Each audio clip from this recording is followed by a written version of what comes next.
I didn't know.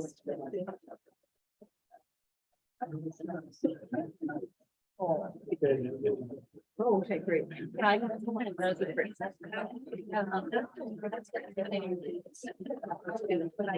Yeah, thanks. Yeah, yeah. Yeah, and then I'll find. Okay.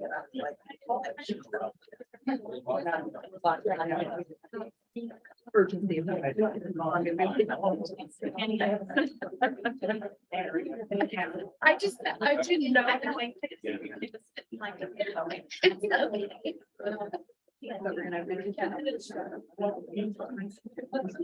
Yeah.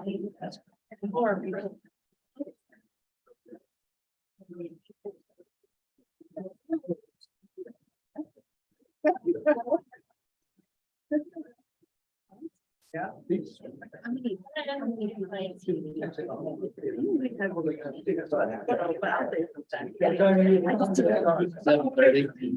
You guys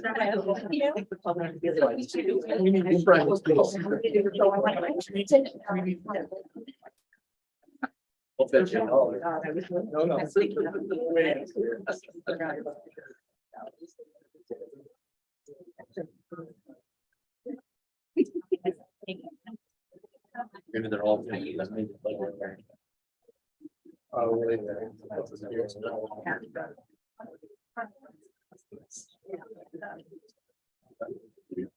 Huh? Yeah, it's on. It's ready.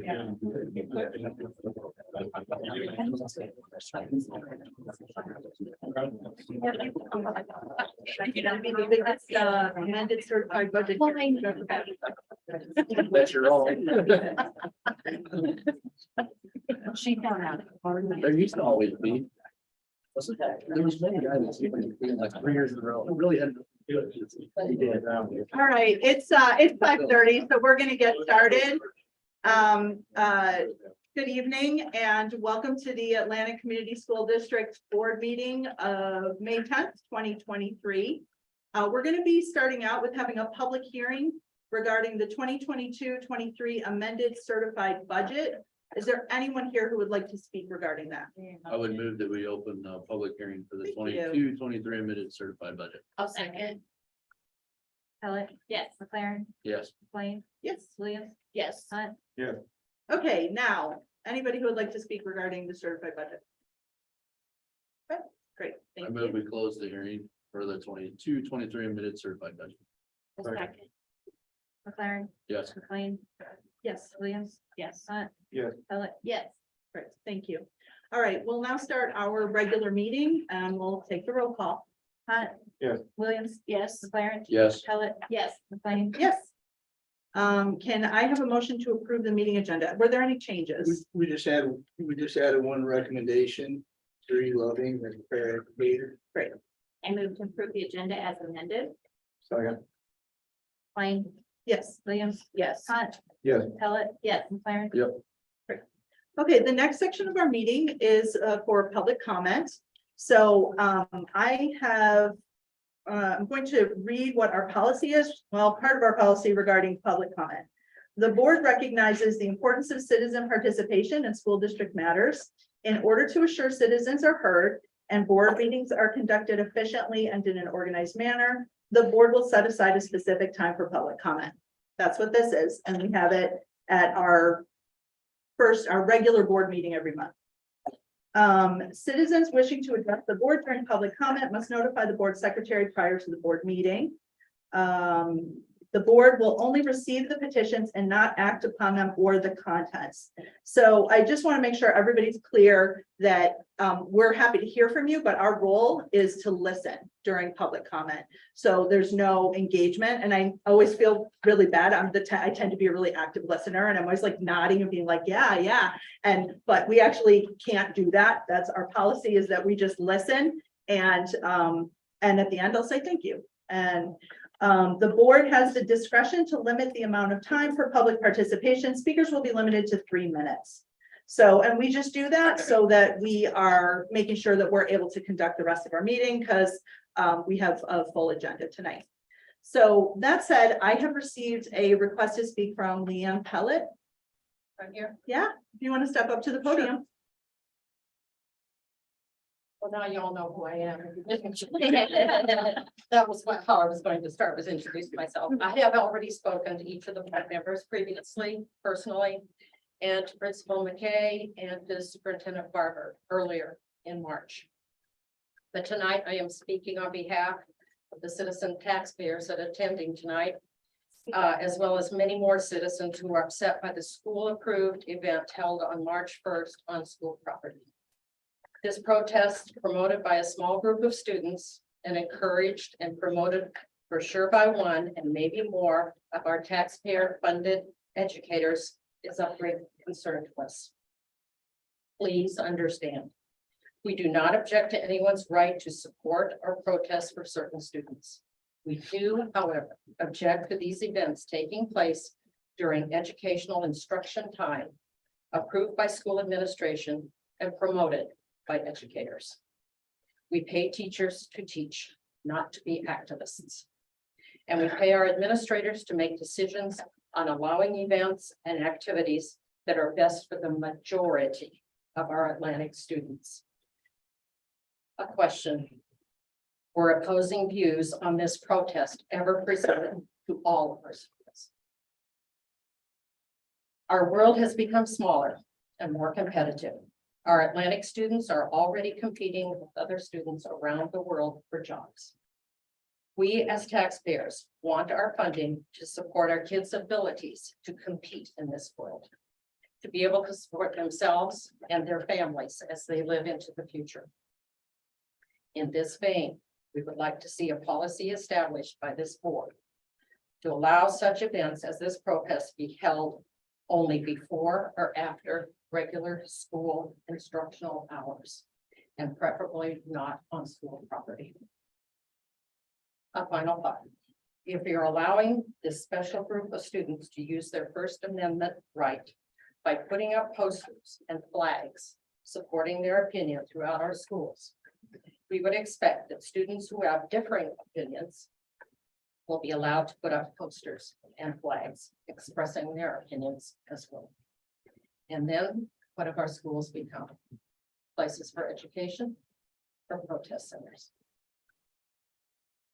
Let's get our schools concentrating on the necessary basics: math, languages, sciences, that we as taxpayers expect and financially support. Thank you for your time. Thank you.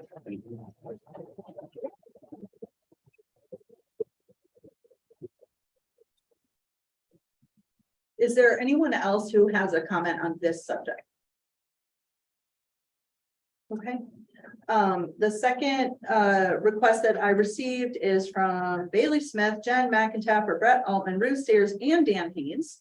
So I don't know if all 5 of you are speaking separately or if there's a spokesperson. Each of you are speaking separately. Yeah. Okay, who's first? I'm first. Most of you know me, I'm Bailey, and I'm the director at the chamber in town. And I just want to start by saying that the chamber is very appreciative of all of you and the time that you do take serving Atlantic. It is a volunteer gig that you have, and you do it well, and you have to make really tough decisions that don't come lightly. But I would not be doing my job if I didn't come and share the overwhelming amount of phone calls I've gotten in the last week from businesses and other residents who are really concerned about the news involving Ann Wickman in their infant room.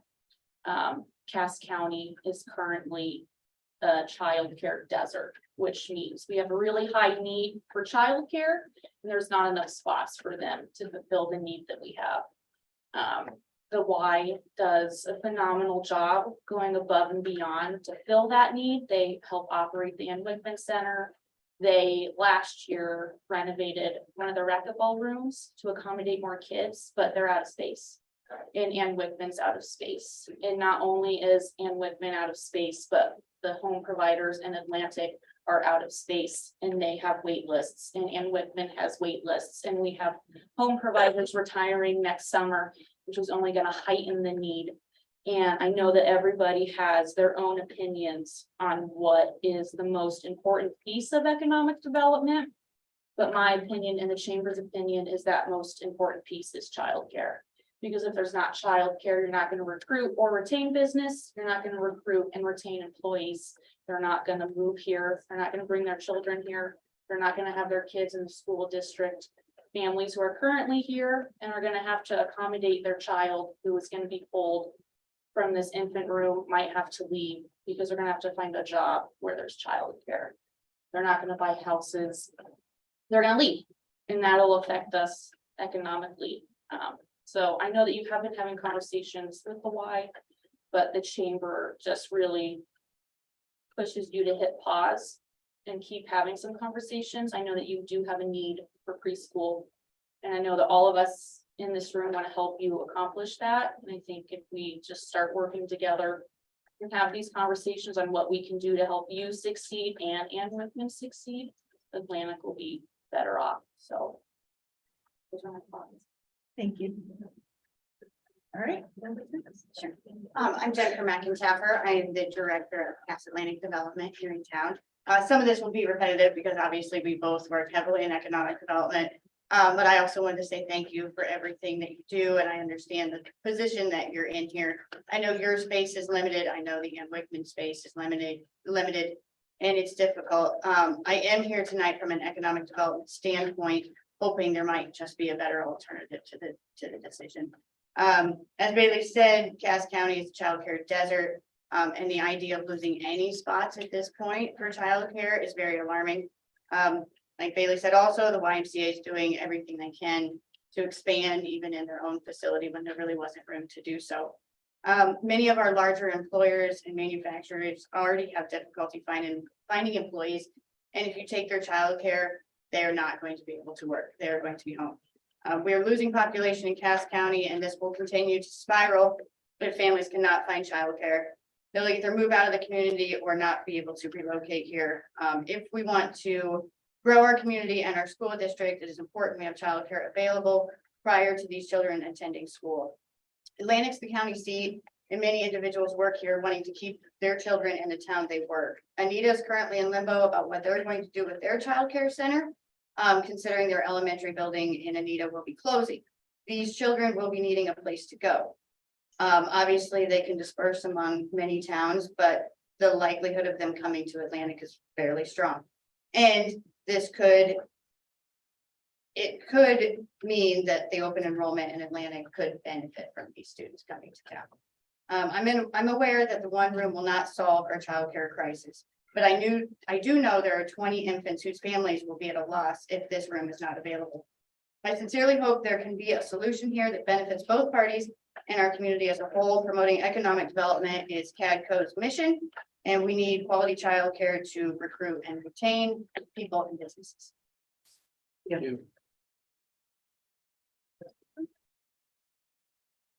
I am not Brett Altman, but I am reading a letter from Brett. He could not be here as he had a conflicting meeting.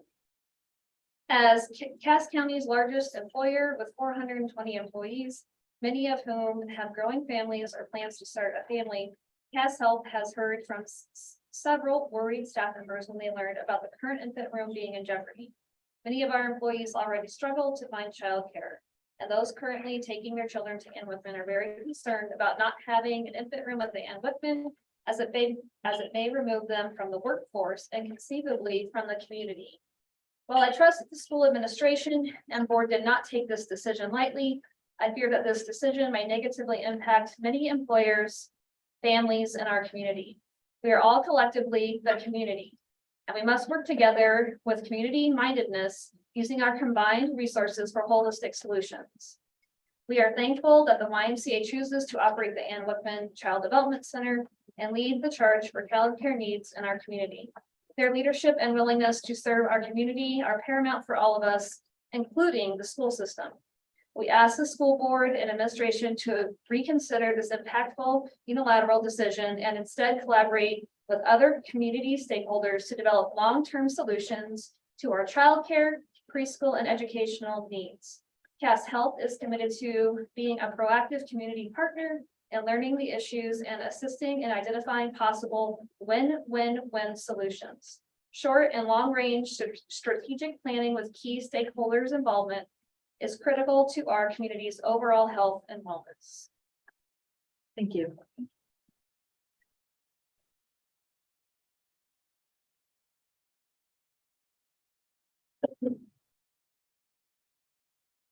Good evening, Dan Haynes. I'm the Executive Director for Mission Valley Family YMCA. First of all, I would like to thank each of you for your volunteer service that you perform on the school board. During National School Board Appreciation Month, I want to say thank you for your time and energy. And we understand that it is, you guys have to make the tough decisions, and we understand that. So just want you to know that. I'm here representing the community on an issue that has come up from a letter that was presented to me by the school administration. The letter gives notice to the YMCA that we should vacate the ELC infant room by December 15th, 2023. I would draw your attention to the handout, which is the agreement that has governed the use of the school's classroom and gym, as well as the YMCA playground at the ELC and Whitman complex. The YMCA board's reading and understanding of this agreement is that the notice of termination should have been given no less than 120 days before the end of the current school year in order for the termination to be effective for the next school year. The letter was dated April 25th of 23. We certainly understand that the room is yours and was graciously loaned to us on an ongoing basis. We do not have sufficient time to relocate 21 babies with another 18 infants that we have already committed to over the next 8 months. This does not include the 34 kids that are on a waiting list in the Whitman portion of the complex. We are respectfully asking the board to reconsider this action.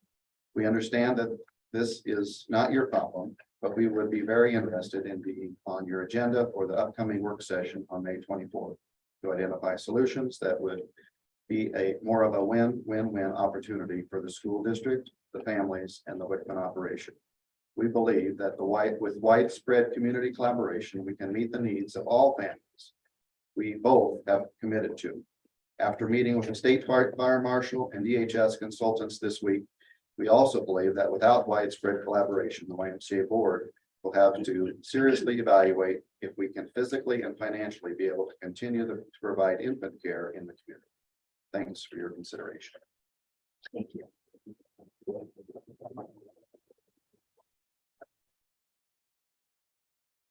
All right, is there anyone else who wanted to speak on that topic? Okay.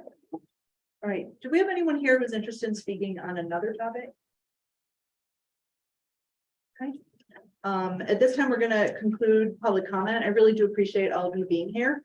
I don't know most of you, but those of you who do know that I'm very interested in communities and especially individuals who speak up and take part and are interested in finding solutions.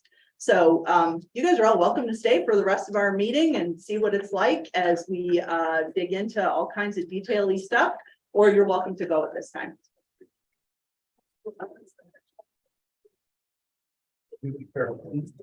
Thanks for coming.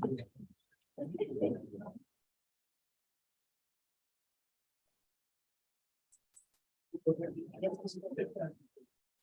right, our next item is School Board Recognition Month. Yeah, as all our public comment individuals said, the amount of time and effort that's put in by the school board is really appreciated. And May is School Board Recognition Month. This board has received the boardmanship award this year and the previous year, and they do a great job in being committed to the highly paid position that they're in. It is an unpaid position. I would like to be clear. Thank you, Laura. Thank you. Yeah,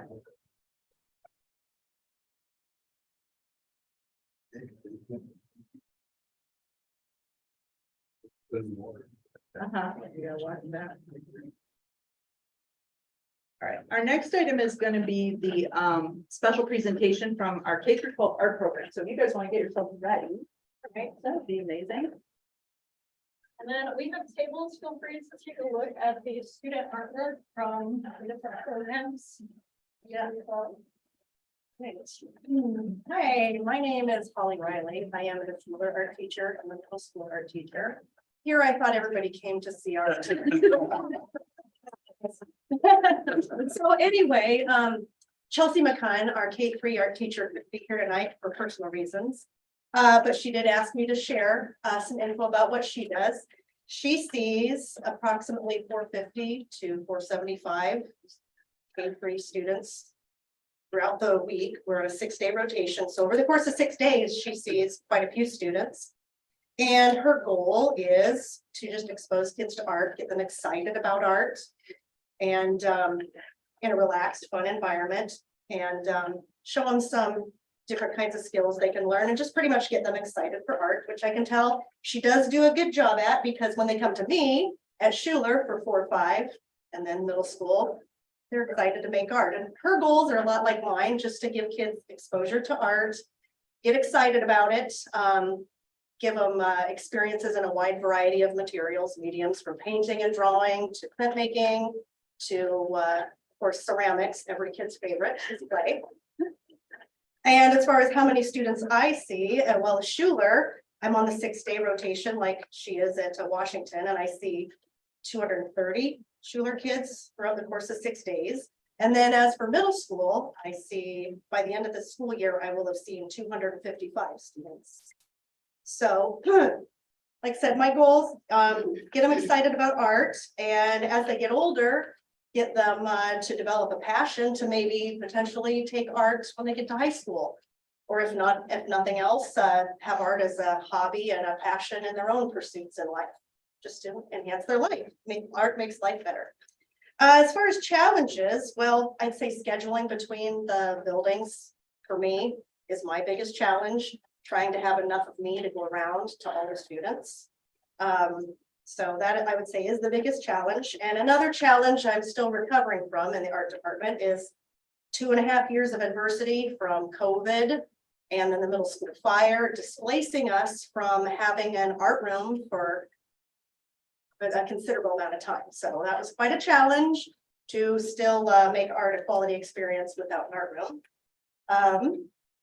And let's see, but I do, so this year getting back to normal, a new normal, I guess I should say. Some of the normal things I do like to do that I'm getting back into is at Schuler, I have a recess art club where students, 5th grade students can come in during their lunch recess, and we do extras. So it's a good way to get those extra artsy kids some extra art time.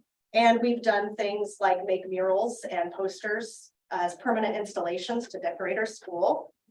I guess another goal I have for art is to be a resource for other departments and other teachers. So art is, dispersed. It's part of the whole school experience, not just in our own little alley over here. I have consulted with the homeschool teachers to help them introduce art into their curriculum. Worked with counselors to help use art as kind of a mentoring or therapy experience for some of our students. And have displayed some art in public places. I worked with Your Forte this spring, and we did a art installation for celebrating World Art Day. And then in the past, I've displayed art at Heritage House. They've contacted me for some art to display there. So, and then I have a rotation of display at school. We have display cases in the middle school and in Schuler. So I rotate students' art there to try to show it off. And so hopefully our kids are excited for art by the time they get to Ms. Herrick. And like I said, we have some art when we're done speaking. If there's time, if you want to go look, we've got some on display back there to show and tell some of the cool things we do. So can you turn, Ms. Herrick? Okay, come on. So I am Elizabeth Herrick. I'm our high school art teacher here at Atlantic High School. I get to do exactly what I love right now, and that is bring about our kids. So our kids, we have about 15 per class on average. Next year, we also have about 16 kids signing up for AP art, which is a huge number. It's wonderful to see our numbers continuing to grow. This year, we've had a lot of wonderful opportunities that was provided to the community as well. So we were provided the opportunity to host the Hawkeye 10. So we had about 10 other schools come to our school on a Wednesday, April 26th. And we had about 200 kiddos do different workshops and learn about the different aspects of art. The commercial side of it, the development side of it, and then just the fun side of it, how it's collaborative. I also have work back there of students of different ranges. You will see that our kiddos, it's not a one size fit all, and that's for a lot of things. And so we see that in our art, we see that in their behaviors, we see that inside the improvement they have. I don't expect that from CASOs, but I expect to have kids that are excited. And I've been blown away and I've been spoiled by this community in that sense. So I mainly just wanted to highlight, we've had an amazing year of many different mediums. We had our Hot Guy 10. And next year, it sounds like we have even more numbers that I get to kind of pick on and have fun with. Do you guys have questions? Yeah, Ms. Herrick, so were you teaching AP art this year or will next year be your first year? Next year will be my first year. This summer I'm getting certified. Originally it was supposed to be next summer. But it kind of got to this summer because we suddenly had 16 kids really excited to do it. And so why not? So That's amazing. What are the prerequisites for students who want to sign up for AP art? So it's gonna be a little bit weird for a couple years because I came in and then we kind of adjusted some of the class courses they can take. So prerequisite typically is either a portfolio that's adequate enough to be able to handle the requirements of AP, or typically you need to either take 4 of my classes to be able to have those prerequisites and skills to be able to advance to AP. Because I don't want to throw a kid in the deep end. That's just unfair. So other concerns. I was like, I'm very young, so I'm still learning. But the kids have taught me probably more than I've taught them on many different things and just the wonderful skill levels and what to expect out of our kids here at that side. And it sounds like you've been getting a good response from your students. Oh, yeah, like they've been Especially awesome. kids are- Like I love coming here and I love our kids. That's really good to hear. Thank you. All right. Thank you. Thank you.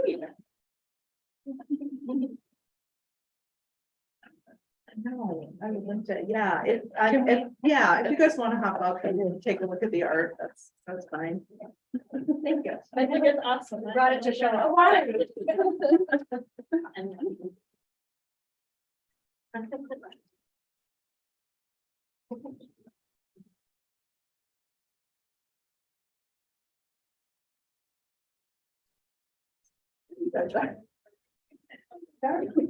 Here.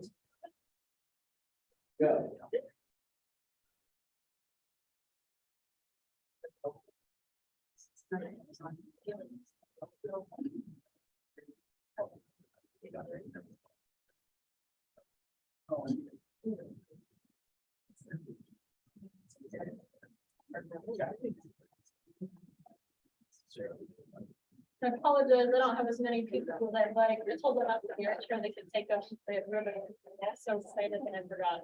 Yeah, so did you have students who did well at Hawkeye 10? Yes, so every school gets to pass out ribbons, but a lot of our students got first place ribbons and no recognition. That's fantastic.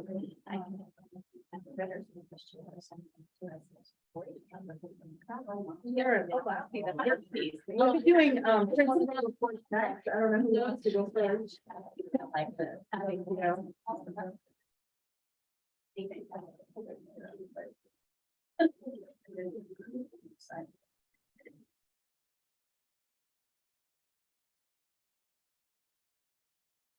Good evening. I asked if I could go first because as you notice, we've got tennis regionals going on right now for girls. I need to get back out there. Making sure everything's going well. A couple things just want to highlight. I know we've talked about in the past, starting July 1st. Hawkeye 10 Board of Control has approved us to switch to Bound as our scheduling program. So the art school app that parents and fans have used to keep track of schedules. It'll still be there. We just won't be filling it in. So if there's any information that people see from Atlantic's End on there, it's not information we put in. So there's what's called Bound is our new program. Many conferences and states are starting to go to it. I would suggest, yes, in 5 years, almost the entire state will be using it. For their scheduling program completely, state requires us to use it for varsity only anyways. But you can go, there's a Bound app, you can also go to gobound.com. And then type in it, then go to choose Iowa, type in Atlanta, get all the same stuff you've already gotten on there. They've made a few tweaks, and made it much better, you know, they're very, very good. The other thing that, yeah, obviously right now we've got 8 high school sports and 10 high school sports going on. It's the busiest time of the year, because now we've started baseball, softball practices. And it's crazy fun. I tell people, you know, a lot of hours, but I wouldn't do it if I didn't like it. Hats off to a couple of things. We started boys golf regionals today. Fortunately, I was told by Mr. Dunvest, I don't believe any of our boys have advanced to the next level. Girls are coming up. They go to Carroll for their first round. Boys tennis, Clevi Johnson did advance to state in singles. Really excited about that opportunity for him. He's worked really, really hard. The girls had their individuals or singles and doubles today. They do it a little different than the boys. So they did their singles and doubles today. We didn't have anybody advance, but that's what's going on right now. But we are going to get to host team on Saturday and Tuesday. So our girls get to come back as a team on Saturday, to see if they can advance as a team to state. So where boys do it all together, girls separate out. So real excited about that opportunity. Track team tomorrow night, both track teams are at Carroll. Why then we aren't getting to host that meet, I'm not sure. State qualified, I've reached out. Not only filled out the form, and we were saying we are willing to host just about everything. I reached out to the IHSA with an email back in late February, early March, expressing our interest to host. We'll continue to push and push and push. We have not had a state qualifying track event here in quite a while. And so we're going to keep pushing the boys union. Girls, we're getting a lot of stuff. Boys not as much. So we're going to keep pushing them to make sure they understand that we are willing, and you know, we consider ourselves pretty good at what we do with hosting, and we want the chance. And we understand things are going to rotate, but we want that chance to continue on. Boys soccer will start their postseason at Harlan. We thought, remember when we came about the cooperative sharing agreement with EHK and CAM, that was gonna bump us up into 3A. Nope, we stayed 2A, so we're not sure how that happened. I even reached out to them, said, hey, just want to make sure. I want to ask what happened the day before, and you got to change some 3A, but I've not heard back from them, so well, good. You know, so they go to Harlan next Monday. And girls soccer, they will come out with the postseason pairings tomorrow. We have a pretty good idea where we're going to go with this yet. So we'll find out from them. Exciting times, believe it or not, first baseball games next week. Yep, and softball first games in 2 weeks, and it's and then last one, middle school softball. I think we're about going to be around 40 girls, 20 for each level. Wow. We're up to 2 schools now that we're playing. We're playing one of them 4 times, one of them 2 times, but it's a start. And if we have some rainouts, other schools have rainouts, they've already said they would reach out and try to put us in. I think next year's is much better. On that note, we did some cost analysis. You know, we talked a little bit about cost last month. We are going to start charging for the freshman baseball, softball during the day. We've not done it mainly because it's been difficult to get ticket sales, people there. And so we're going to start that up. And then with middle school softball, we had the 2 home events out of Little League Campus. I really only need 1 ticket taker out there, because just the 1 entry point, so that's much easier. We'll do that as well, just to help recruit. We don't expect to, you know, earn, you know, do enough in ticket sales to cover the cost of the umpires, but every little bit helps. If we can get a 1/4 of it or a 1/2 of it taken off, that's that much less money. That's got to come from the varsity ticket sales to pay. That's a little. Questions? Thank you.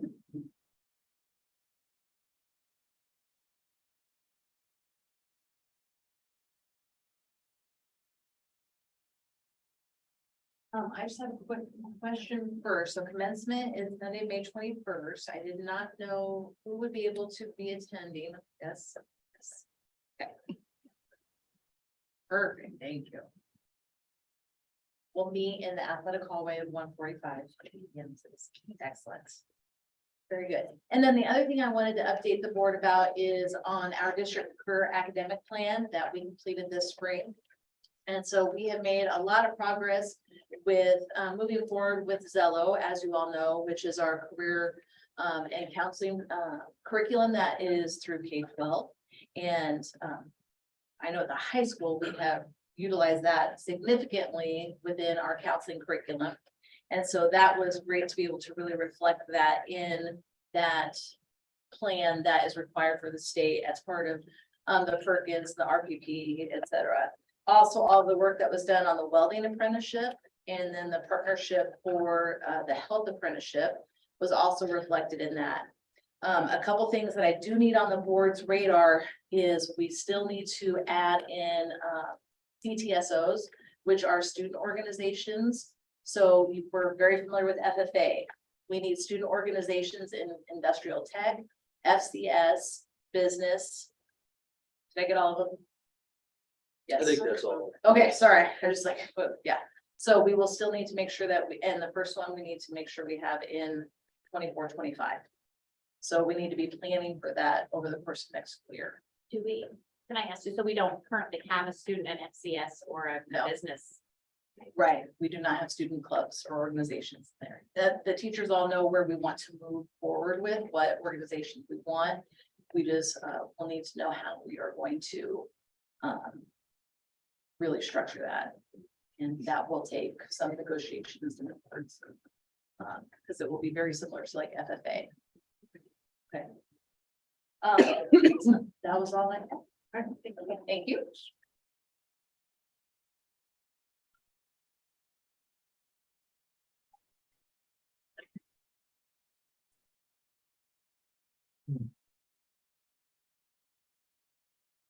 Thanks. That's a little more comfortable with my recognition. Should we all just move? No, I just first, because Holly's here, Miss Riley's here, I just want to point out that if you look at like COVID situation and all the craziness that went on, she went from a classroom pre-COVID to a locker room on a cart to fire where she was in the like I think you guys were sharing a space, weren't you? Literally with a toilet in the front of her classroom. So as we look about flexibility. Is that like an art installation or? So as we look about flexibility, yeah, like, as we look about, so like some of the extremes that happened those times, like just, she's a good example of some of the extremes that happened during those time periods. So, but I want to also brag about her if you have, excuse me, if you haven't been through Schuler and seen some of the artwork that the art clubs have done and put on the wall, you really have to. There's a couple of awesome things that they've done. And like in the bathrooms, their stuff, and in the hallway, it's just super cool. And people commented on it all the time, and it's just really neat to have there. So I just want to make sure I say good things. Then I want to go ahead and share. So October, April 28th, we had our character assembly. We shared our overall character members. And when we talk about character and we talk about overall character, we look at Portrait of Trojan. I just want to talk about one of our Atlantic grads that came back and say a big thank you to Ryan Hawkins. He came back to speak to our students at Schuler as we hand out awards. After we handed out awards, he played games with us. If you haven't seen me scoring on him, please look that up. Yes, almost beat him, didn't think that would look good for him. So yeah, I'd say that. But he is just such a great sport, and not just basketball player sport. Great, played with the kids, played with the adults, humored us a little bit, did all those fun things. Played 5 games and knocked out, staff game, and then 4 other games with the cute students. And just as a moment of character, as we look at character of our grads, he won 1 game of knockout, and I think it's only because I was playing against him at the end. And that was against the staff. He never beat the students in the knockout game, which I think is pretty neat. As we talk about, people and character and things to look up to. he did a great job talking to our kids for about 15-20 minutes after we handed out the awards. And just about being good character, doing the right thing, making sure you take care of the have tos before you do the wants that you have. And just giving good advice to students at a 4th, 5th grade level, and students that are mesmerized that, hey, he's a pro basketball player and you get to do like he's super cool, neat guy, and he's talking about school stuff. Not until the kids were even asking questions at the end did he even bring up some of the basketball stuff that he accomplished after Atlantic. So just a good character person. I want to make sure I say a big thank you to him. If you guys see him, make sure you please say thank you for taking the time. Didn't have to, but just a great person, a great character person to have. And somebody that we get to brag about, I guess, is an Atlantic grad. I didn't do anything with him. He was because of all you guys, he was before me, but just a great person in general. And just want to make sure I say a big thank you and share with you guys the awesome experience we had. Thank you. Okay, thank you. All right, superintendent report. Yeah, so, we heard some public comment in regards to the space at the ELC. I think it's important to talk a little bit about the needs that we have with our preschool programs and things that are happening in regards to how to best serve those kids at an early age. We discussed earlier this spring that our preschool needs have continued to grow post-COVID. Based on our special education needs, last year it was necessary for us to add a 3-year-old program to ensure that our 4-year-old programs were general ed classrooms. Per preschool guidelines, there needs to be a certain ratio of students with disabilities to their peer models. In the first year of implementation, we have seen great progress with our 3-year-olds attending our program and our 4-year-old students being served at with the same age students has also been advantageous. Most importantly, we have been able to meet the required ratios of special education students to those peer models. Fast forward to early March of this year. At that particular time, we were able to get some information about the number of students who have been identified as students with disabilities who are 3 or will turn 3 next year. Continues to outgrow our current sections. So the need, as we discussed at the March regular board meeting, was to add another 3-year-old section next school year. By adding a 4th section of preschool, we were faced with a space issue. This morning, myself and preschool teachers looked at potential options for the 4th preschool section. At the end of the conversation and collaboration, giving all the different logistics associated with preschool versus a kindergarten, 1st, 2nd, or 3rd grade students, it was determined that all of our preschool sections and students need to be served at the Early Learning Center. To begin the year, the temporary classroom will be created in the southeast portion of the multi-purpose room, which connects the ELC and Wickman building. Halfway through next year, we are looking at permanently moving into the ELC classroom with our 4th 3-year-old program. Having the opportunity to work with students that have specific disabilities for 2 years prior to going to kindergarten will pay real dividends as these students move into our Washington building. There's clear and concise data that each dollar spent on early learning is compounded greatly over the educational life of the student. The Atlantic Community School District has always been committed to this early learning. Given changes in our student demographics, they continue to make this learning a priority for the district. There is a strong belief that we will work, this work will help our kindergarten students with behaviors and academic achievement. I recognize that we've had great partnerships with the YMCA and we will continue to have those partnerships. And in 2013, when that agreement was signed, the needs that we had in the preschool were completely different than the last 2 years. So those are that's the rationale behind the thinking in regards to meeting the needs of our preschool programs. And we anticipate moving forward and doing some great things with those age students. Also, I met with the Atlantic Police Department, Cass County Sheriff's Department, and Cass County Emergency Management. And I asked them to do vulnerability assessments for both our ELC and our Achievement Center, which were not part of the original safety grant. And they're in the process of completing those two vulnerability assessments using a similar model that was used in that grant. And second of all, I asked them to review the current vulnerability assessments, the current layout in each of our buildings, and identify those things that they feel through their professional training and expertise will be the best, the highest priority pieces to creating our buildings and making them more safe and secure.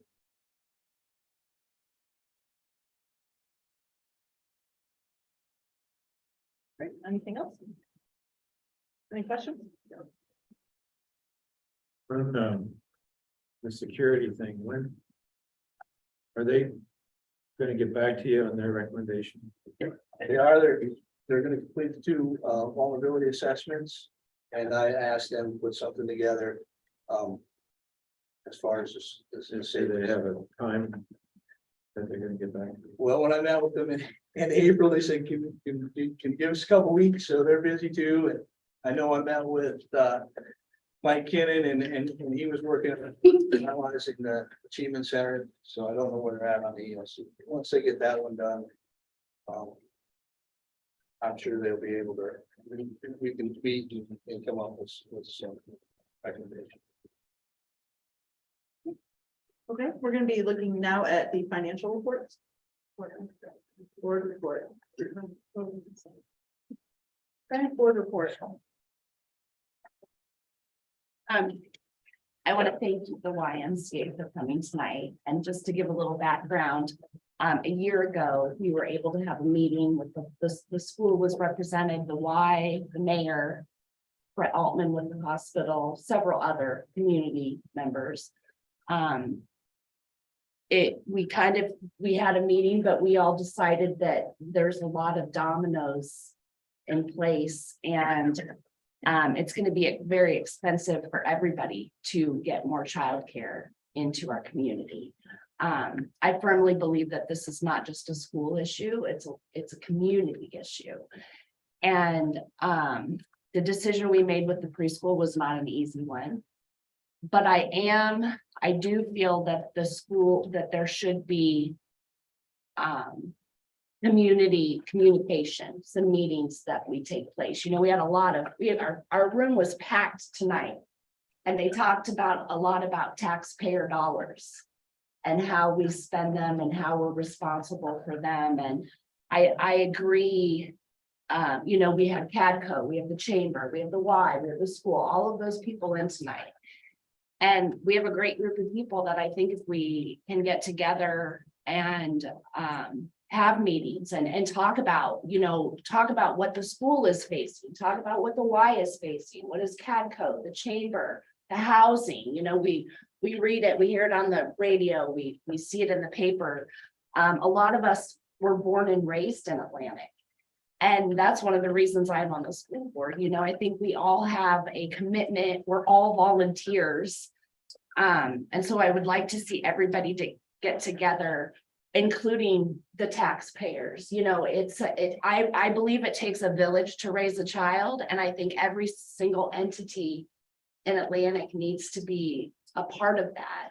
And not just the people who are saying, we need to make change and you need to do this. I hear a lot of that. I've heard a lot of that lately, but I want to hear from the people that have solutions and people that can help us come up with good solutions and fund those solutions. Because to have a great school system, to have great businesses, to bring people in, we all need to work together. And that's my board report tonight, is that, you know, if all of us volunteers want to help our community grow, we need those people out there who are so quick to judge and tell us what we should do to come in and start helping us work this out. Thank you.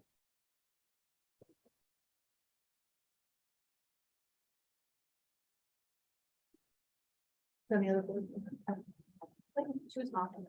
One, I want to thank, I think James is still here, James and Heather for participating in our interim interviews. I think that was great. We had two supervisors that did too, so I know that was kind of time outside of your day that you came in and participated in that. I think that was great.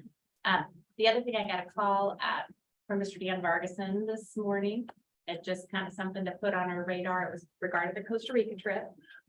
He has some students that would like to attend from CAM.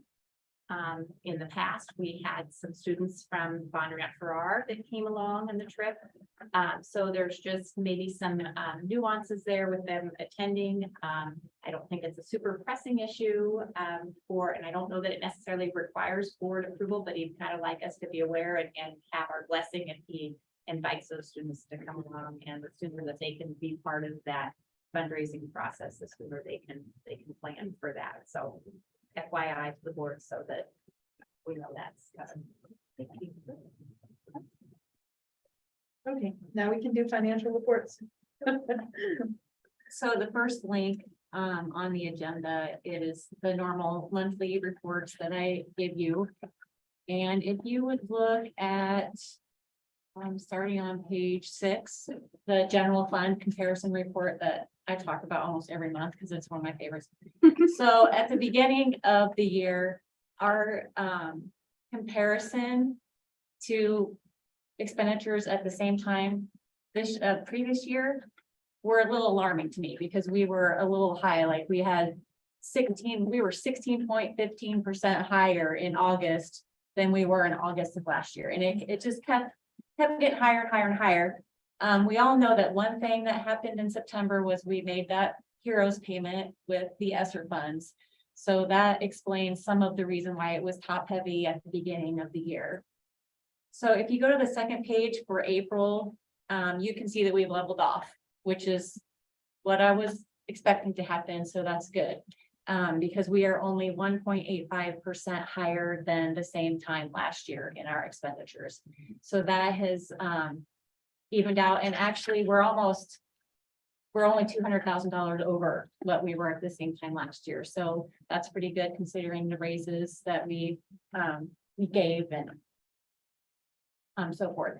So I also wanted to show you the second link on there, the unspent authorized budget. Since this is, one of my last meetings, I just wanted to make sure that you guys were comfortable with the UAB and where I was projecting that we would end. If you open that up, you can see the assumptions that were made. Up at the top for fiscal year 25 and 26, the certified enrollment increase. I increased it 5 and 25 and 17 and 26, maybe higher, maybe lower. Always, you never know. And then in fiscal year 23, the numbers that are highlighted in yellow are still estimates at this time. The special ed deficit, according to my current calculations, may end up being a little higher than that. So that's going to increase, obviously increase our expenditures, but we'll be able to request that spending authority back next year. That's the 591. Right. Yep. Mm-hmm. So all 4 of those yellow are still unknown numbers. So the miscellaneous income, this is also an estimate that may fluctuate.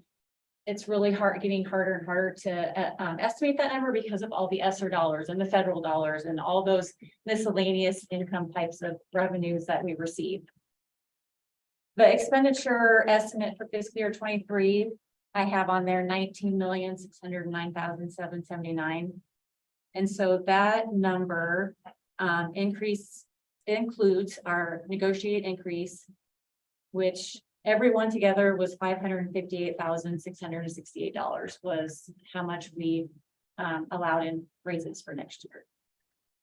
That does not include the PD stipend that we are giving our certified staff, which was 146,000. One thing I wanted to mention, though, that will reduce our categoricals for our teacher quality funds, which is always good because you don't want to have a lot of carryover on your categorical. So that's going to help that. And then I also took out the $320,000 that we provided in hero pay to get my estimate of the 26,508 for next year, which is a 5.35% increase. And so that's a little on the high side, and you guys know me by now, I like to kind of go over instead of being under. But you can see going forward, even in 25 and 26, if we increase expenditures 4% and 3%, you still have a very healthy unspent authorized budget. And if something changed, if your enrollment changed or something like that, and your SSA, you have plenty of time to make adjustments if you need to. So that was just my last estimate for you all to see, and it's all good. It's all good. Great. Thank you so much for walking us through that. Could I have a motion? I would move we approve the financials. Second. Williams, Yes. Hunt, Yeah. Pellet. Yes. McLaren. Yep. Blaine. Yes. Okay, moving on to discussion items. Discussion item A is regarding the high school storage shed. Yeah, we received the contracts and bonds, that there's an action item down below. So need to approve that contract, the contracted bonds are for to build the 35 by 50 out there, and then we will also consider, we want to a change order later in the action items.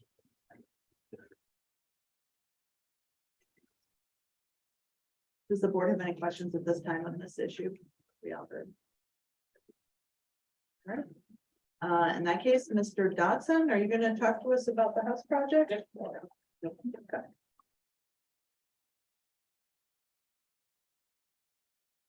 Hello, I'm Dexter Dodson. So this is my 4th year teaching in Atlantic. And my first year was cut short with COVID. My second year, kind of give you some background on kind of things we've done. One of the classes I teach is the building trades class. So that second year, we kind of got this idea. When I say we got, Mr. Barber's helping out, Randy Watts is helping out, and a lot of different people in the community. And it's like, hey, we eventually want to get to a house project. So in that process, we're like, hey, what can we do this year? So what's crazy, I think I looked back not too long ago. We broke ground like early April and added on to Dave Erickson's garage over on Chestnut Street. And so we hustled and got that thing watertight before summer. So that was our first initial construction project. Then last school year, we built the new greenhouse out here, which things always take longer than you think they will, but we were able to button that up by the end of the school year, and we were working in the cold and all that kind of crazy stuff. Then this year, we didn't know exactly what was going to happen with a project. Now to think about it, a year ago, spring break, so a year ago, Grace Garrett called me and she said, hey, what do you think about the city, gifting or selling or whatever a lot that we have? It's an infill lot, it's empty. The city is not getting any taxes from it. What do you feel about the school putting a house on it? I said, that's a good idea. Let's see what that looks like. And then we kind of went from there. So that was a year ago. Then this fall, I kind of met with her and John Lund to try to figure out what that looks like. And then in the process of doing that, I'll be honest, I thought I was doing the right thing. I wasn't trying to go over anybody's head. Because I thought, well, why don't we just put a bid in and see what happens? And so we got this great publicity now, this bid that's been put in. It wasn't in my name, but I put the school's name on it. There's been no exchange of money or anything, but the idea is that we get the school to buy that lot for $1, and then we would hopefully put a house on that. Simple house, nothing too crazy. Use students to do the majority of the work. Use our community partners that are willing to help us with making sure we're making things safe, making sure everything's up to code, and making sure all our T's are crossed, the I's are dotted. I guess if you have questions about that, I can kind of break it down, what that will look like for you. I'll just add a few more things and let them ask questions. And so a house plan, a rough one was produced by Randy Watts, and then that was given to Mr. Dodson, and they took that floor plan And with the CAD class, I don't know which Yeah, one- particular CAD class that worked that. But that was one of the requirements that the city has had in regards to that.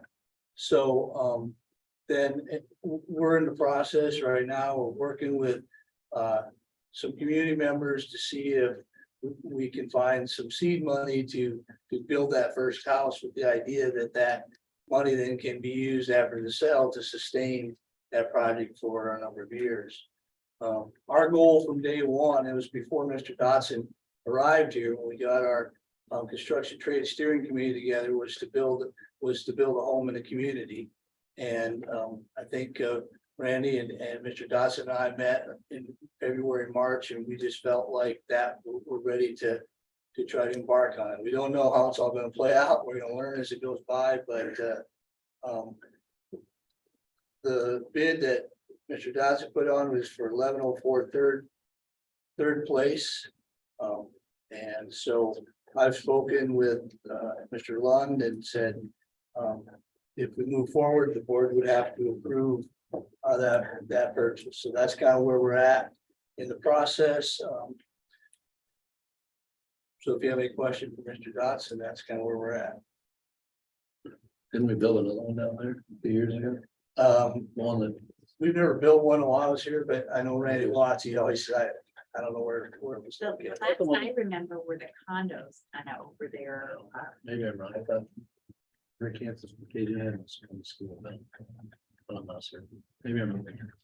You say the address is 1104 3rd East Third place. Is it Third Street Place? Someone. Never 11, Like over by Holland Park, is that right? Yeah. Yeah. So the idea is that you have students who are enrolled in classes.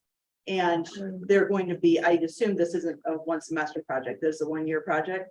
So they have to be committed to be signed up for both classes, or are you open to, having? How we've had the building trades class set up is it's a 2-period class currently. 2 periods, first and second period every day.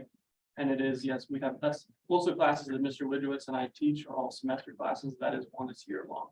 So the students are committing to 2 periods a day for the year. Wow, so how many students do you have to do that? Currently, I have 7. I think the most I've had is 8. So far, we've capped it at 10. We've never had to go above that just yet. There's plenty of interest in it, but we also have a pretty stringent or strict prerequisite, because we want to make sure everybody has the opportunity to work safely and have all their options to pick theirs finished too. And so Mr. Widowitz does a great job with the intro to trades that he teaches, getting them safe with the sharp spinning things. And then with my drafting, the measurement, everything really fits together to get them to that capstone class of that. But yeah, it's year long. I don't know if this house project will take us exactly a year, because the school year is tricky with weather. But when we start in August, it's cold. And so the idea is to have it buttoned up and waterproof by the time winter time comes around. And then we hopefully can work inside. But if it takes longer than the school year, it takes longer than the school year. Yeah, that's what I was thinking about, is how you would manage that if, there's time over. I was like, what ends up happening to that project then? Ideally, we pick it up in the following fall. Yeah. I think there's an understanding out there that, this is a new venture. We don't know what it's gonna take. If it takes us a year and a half or 2 years to do that, I know we have a commitment from electricians, from plumbers, so they're gonna help in that process and really teach multiple skills in there. So I think it's a wonderful project for everyone around, for the community, for those businesses, for our kids, Mr. Dotson. And I know the great thing about the whole project, it's not like, okay, Mr. Dotson, you go do it. You got a group of people committed to give their time and efforts and their expertise to helping that project be successful. I'll be honest, I'm not a house building expert. I know enough to be dangerous, but I'll definitely lean on people with architects. So we just, in essence, need an action item to buy that property then? Is that? Yeah. Tonight, I mean, Yeah. the next meeting or something? I'd like to put it on I know they're in a hurry at city, but if we could put it on the work session in 2 weeks. I'd greatly appreciate it. Well, that sounds great. Thank you for your work. Can I just, I know Mr. Barber has done a lot of back work on this. Have you been involved with that? I mean, with Mr. Barber leaving, how comfortable do you feel moving on with this project. So, yeah, kind of like I said, with like Grace Garrett contacting me and then it's probably like we bounced ideas back and forth and then Randy wants us, they handed it just because. I don't know if you've met Randy, but he's very gung ho about absolutely So everything. you formed a relationship with Yes. Randy and I mean, that's And not just my only him, concern yeah. as a board member, not because of Sure. you, but just because I know Mr. Barber did a lot of that back. Yeah, Getting this started. And I guess my second thing is then, okay, so we spend $1, you build a house, sell the house, I'm assuming. Mhm. And then those funds build another one, Right. hopefully, is And that, I think what it looks like right now, and I could be incorrect, you can correct me if I'm wrong, but then I think the foundation or somebody would help us out with our initial. When I say they help us out, they provide our dollars for us to get started with materials. and have Once- you applied for that with the foundation then, and that has been approved? Mr. Barber and I have worked on that. We're working with the foundation, and there's a couple other 503Cs, we got businesses, so we're trying to put that plan together, so when that plan is put together as far as that first seed money, then we'll go from there. But what you said, Jenny, that's what we need to get to, because then it should be sustainable. We have that for the next house and the next house and the next house. So in can that even be in the form if need be of a loan Yes, from the foundation or otherwise to? It can. Yeah. correct. We have a foundation meeting tomorrow morning, so I'll know more details moving forward there, but we also have a construction trades 501c3.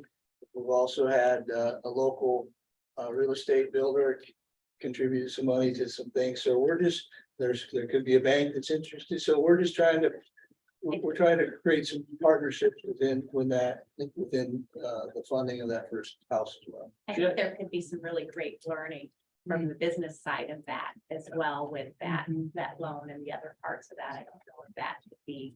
The idea of this is not a money-making venture for anybody Right. involved. But the cool thing I think, and I didn't really highlight ahead of time, but like my class, obviously, like, no, we're talking like 8 to 10 students will be involved with that heavily. But then I've talked to Mr. Widowitz, who teaches the electronics and electricity, which is primarily house wiring. We'd like to have him come out, with his class and get their hands dirty, doing things on a house rather than doing it in the classroom, which is the same thing, but someone's actually gonna plug something into that for quite a while afterwards and just. Well, we want to try to get as many students involved in it as possible. Yeah. Logistics will help and hurt that sometimes, but that's the idea. You'll figure it out. Right, Okay. right. Do you have students gonna go to that meeting with you tomorrow then? Do you have any students that are gonna go to the foundation? Not that I know. of. Okay. I know they like to Sure. hear from the students and, that, so. Students might not like it quite as much. I know, and again, the learning experience of having, it isn't easy to go to people and ask for money or a loan. It's a great learning experience that we all were gonna have to experience at some time. So, All right, All right. thank you. Thank Very you. nice. Thank you. Thank you. Okay, our next discussion item, therapeutic classroom. I think. Is one of you gonna speak or? Both of you?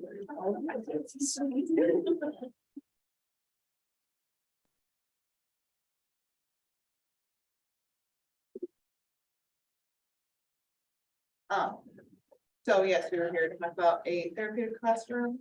Introduce Should yourself. we introduce ourselves? Sorry. I'm Melanie Bell, I'm a mental health professional. I'm Mary McBride and I am the special education teacher at the Link Center. And Brian. We run it. So we were here to talk about possibly turning our program into a therapeutic classroom. And our program is a behavior program, for those who don't know. And it's a successful program. We have sent, I've been here for 6 years. Mr. Perkins over there has been in this program for 10 years. And we have sent kids to jobs. We have sent them to college. We've had several come back and reintegrate into the high school. We've had several move to the EOC. We've had several that we've just helped become successful in their lives. So we have a successful program. And another piece of this that would be helpful would be to expand this so that we can serve not just middle school and high school, but help reach some of the Schuler needs that are coming up as well. So I believe as the document that we shared, been shared with Yeah. Okay, so it's kind of a little bit of a proposal, just saying what the current link center looks like, because honestly, I'm not sure how many people even know what we do at all. And then what we're proposing, so right now we serve, it's 6 through 12, but we usually only take 7th graders and even and through 12th grade, and we max at 10. We have myself, 2 paraprofessionals, Mrs. Fell, and the middle school principal has been overseeing us. And I would like to just put a little note in that before myself, there was actually 3 paraprofessionals, and the logistics of why that changed, it was not really ever explained to me. So, but I've always thought that one more. I know that seems like a lot for 10 students if you're not in our classroom. And sometimes you might walk in and it might look like it's a lot of adults in there, but I promise you, if you walk in at a different moment, it is not enough adults. So we're proposing basically that we have a classroom based in the middle school, as well as a classroom at the one that is currently existing, with 2 special ed teachers, 2 paraprofessionals, Melanie Fell, or a mental health professional overseeing us, and serving 8 students in each of those programs, which would expand it by 6 students. And I don't know, you need or want us to talk through that entire document, or where do you know? So we, in the document lay out kind of like our rationale for why that is how financially we think this could be handled. And our situation is kind of unique because we have a Mr. Perkins who is getting his master's right now, and he is certified. He could take over and teach. We wouldn't have to search very far for a special education teacher, because I have been through 3 special education teachers, and she's the only one who applied the last time, and I'm glad she did. Very glad she did. We were lucky, but they had to post it twice. It's not a highly sought after position. And it might be noted that I was not actually qualified to get like emergency license to take the position in the first place, because I was not licensed for my position and not the endorsement. So I had to get the job, and then based on having that job, apply for my apply for a emergency license or direct executive director's licensure for my endorsement to even start this job. So, and then I enrolled in college immediately after getting put up to get my endorsement, which I finished. So should we be concerned about staffing for us having both the Link Center and this younger therapeutic classroom? Whatever? Right, so that's kind of our thing is, we have me, and middle school is kind of my specialty. It's kind of where I really shine. And then Mr. Perkins, who will be licensed with the exact same endorsement as me. Actually, he'll have a master's degree, so he'll be more endorsed than me, if you will. And has 10 years experience in the program. So we have a really unique situation where we already have 2 teachers already licensed here, which is an opportunity that most schools will not have that sitting right there in front of them when they're thinking about an expansion like this. And we know that Mr. Perkins will have to find a job eventually, Right, but like this one. right, yeah, so he has a child and a house now, so. Yeah. How many sports do you coach now? Yeah. 7 Oh, 3 sport coaching. I was gonna say, sorry, I think too, just, this is kind of that addition to, sorry, I was trying not to stand in front of somebody, so. But, you know, the conversation last spring was, hey, do we go to therapeutic school? How fast can we make that happen? We don't want to go fast, we want to make that plan out. And going through some of those pieces, I wasn't involved with that, because Mr. Aiden was more involved with that piece of it, as he's overseeing the position, but I feel like this is kind of that stuff we were talking about next spring of moving forward with therapeutic pieces. And we just see an opportunity at possibly expanding it to 4 through 8 students, or well, I guess 4 or 5 students, and expanding it a little bit in this direction. And see the need for it and how it could be beneficial. So I guess that's just one of those things that we want to talk about. I know there was a grant. I don't know where we are for sure in applying for that. I'd be applying for it. Yeah, so I know that there's money to be out there. But you know, that said, you know, they kind of alluded to it too, we're in that time frame where I know in talking with a lot of people, positions are hard to find and, you know, if we wait till we get the grant money, people may not be there, and that's where it's hard position for you guys to be in, and I openly see that at the board, ranking like this, if you guys have to make some tough decisions. But, you know, the grant, if we don't get it till June, or if it's not even known, there's, I think somebody told me today, over 300 special ed opportunities out in the state, so nobody's looking in June, they've already found their job 2 months ago, so that's, I think it's a tough spot. And again, it's a decision the board has to make, but just want to put that out there, like this is that next step that we talk through. And we don't want to wait too long to find qualified candidates for the position as well. This grant that comes from the state, is it a set amount, like they will give us $10,000? Yeah. Or is it we have to apply and get reimbursed for something? When I went to the Iowa School Mental Health Conference back in October, it said that most programs said they got $200,000. 200,000. It's a competitive grant.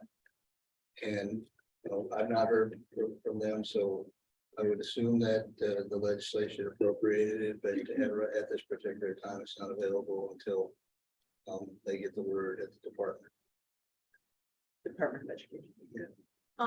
So on top of like financially, how we can probably feel like the program will be beneficial in that way to Atlantic, like keeping kids in district instead of having this, because behavior is a big reason we end up sending kids out of district. Because we just don't have the space or what they need to support them. Some reasons that this even became a part of the discussion was because it's what's best for kids. I mean, we have little 12-year-olds in the same classroom right now with 18-year-olds. It has been fine. It makes it very hard as a teacher for one to meet all of those very vast needs of what high schoolers need as they're preparing to move on, as well as giving middle schoolers what they need where they're at. And there is this missing grade that really doesn't have behavior support the way that it needs to. This schooler is kind of missing that piece, and because as we've talked to, as we spoke with Mr. Northwood for the first time and have mentioned to other teachers that this is something that just our hearts like want to do. We want to do this for our district. The teachers are like, yes, like we need that.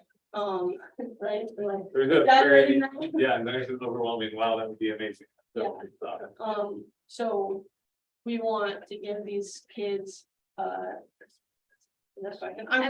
do, I just, because I want to, first of all, I want to thank you for the thoroughness and the attention to detail with your presentation here. It really, you're making an argument for a program that I think all of us agree is very necessary. And if I go back to clear back, those who remember Dr. Emerson Lincoln, when he started this original program and had that, when Luke's house, we were fortunate to have the program housed at the hospital. You know, we recognize that need, and over the years, this program has kind of shrunk and grown, you know, because of various things that have happened, and unfortunately, because of things outside of our control, we weren't able to kind of have it in its full capacity. And you guys are bringing it back to what is really best for kids. So I appreciate that comment. What my question has to do with is more specific to space, because we've heard earlier in this meeting, space needs. And I know that I think the next item is going to relate to some more space needs than we have. And so specifically, putting that program in the middle school, where are you envisioning that? Is that the level 3 classroom, or where, and how can, or where will that space be for your 4-8? We took a look at a couple different classrooms in the middle school. One classroom right now would be one of the classrooms that's lightly used, and more for like when middle school or when the high school classes come over at the end of the day. So it could be a shared classroom with somebody else. That classroom was the benefit of that classroom is that it has like the old record files. If you guys know what classroom I'm talking about now with the old records in it, if we could move the records, That's the conference room. Yeah, the middle school, if there's a way to move the records, it provides 2 office spaces. Where if we needed spaces for students, they're already built in and be like, hey, here's a quiet space for you, here's a quiet space for you. The only problem that provides would be we need to put the records somewhere else, and I don't know where that is, because that is a space issue that I did think about. There'd be some safety issues you have to address. And to talk about some of those safety issues that were in the classroom, that's kind of addressed in here. We'd have to get new doors, have windows on doors, have to have unlockable doors, some of those other pieces with that. Now that there was another classroom in the basement of the middle school that Mr. Aiden said it could make it work if that classroom wasn't available. Just have to be, I mean, it wouldn't be as ideal as that space necessarily, but there were a couple different thoughts that we had to house the classroom. And that was my biggest Yeah, concern, is right. that we have space and that we're, because, that was part of, in the history of this program, it's been providing space for it and sometimes finding space in an emergency situation and other things, so. We still have the high school program could still be out of the achievement center where it is, and then if we did happen to have like. That's why we put like the 8th grade could be kind of could go either high school side or middle school side. Space or based on the Or people there. or yeah, the actual students, like when you have such a small amount of students in a classroom, and they're like. And they're all day, whereas, in the high school, they're switching classes and stuff. It's more like a little family kind of, so you have to make sure that it fits well for where students are at maturity wise, as well as, where they're at, I don't know. With conflict, and are we gonna be able to have a safe space so having that flexible 8th grade would be really. Yes, even in our program, when we have somebody that they don't get along with this person all the time, then a new person comes in and suddenly they are their best friend, and it's kind of a thing. So, and I do want to address too, the reason we would want it in the middle school or Schuler if there's a spot. Would be that's best practice for our students. If we can get them in as many classes as we can, it makes it a lot easier if they're housed in that building and that expanse at least, so that, hey, we can get them back to a couple classes here, a couple classes there, and then we're not trying to, so shuttle a kid back and forth from the achievement center. It'd be in that one space that could help. Sure. Hey, we can get there, we can get back, we can try out a couple of things. It's the best.